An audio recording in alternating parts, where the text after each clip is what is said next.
हे अल्लाह সবাইকে তুই বাড়ি গাড়ি সব কিছুই দিয়াই মুখ ফির কেন ভিখারি করতে দিয়াই মুই কি তোর বান্দা না? যারা এরকম কমেন্ট আল্লাহর সাথে করেন, মুই তোমার কয়েকটা কথা কবা চাচু আর একটা জিনিস শুনবা চাচু। প্লিজ মোর কথা লাগে না, গড়ছে শুনবেন কৃপয়া করে। একটা 70 বছরের বুড়া ছিল, হঠাৎ ওর একদিন হার্টত প্রবলেম, হসপিটাল নিয়ে গেল। 3 ঘন্টা ধরে ওর অপারেশন করিল। আলহামদুলিল্লাহ ওর অপারেশনটা সাকসেসফুল হল। ডাক্তারটা এবার বিল বানাল 5 লাখ টাকার। তো এবার বিলটা দেখায় নু বুড়াটা কান্দা ধরেল।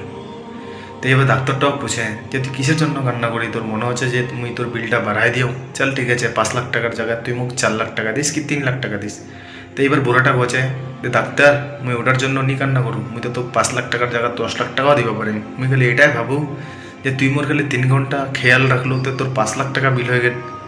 আর মোর আল্লাহ যে মোক 70 বছর যারা যে মোর খেয়াল রাখিয়া মোর হেফাজত করিয়া, তাহলে ওর কেতলা টাকা বিল হবে। এটা শুনে ডাক্তারটারও একটু মনটা খারাপ হয়ে গেল।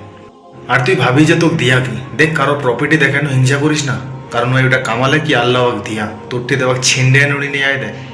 আর আল্লাহর সবসময় শুকরিয়া আদা করিস, এই দুনিয়ার যে তুই নিঃশ্বাসটা নিয়েছি না নাই, এটা ওয়ারে, এটা মনে করে রাখিস। আলহামদুলিল্লাহ আমি আল্লাহর মুখ যেরকম থিয়া ভালো থিয়া আশা করু তোও ভালো ছিস আর ভালো থাকিস, আর আল্লাহর এনি টাইম শুকরিয়া আদা করিস। আসসালামু আলাইকুম।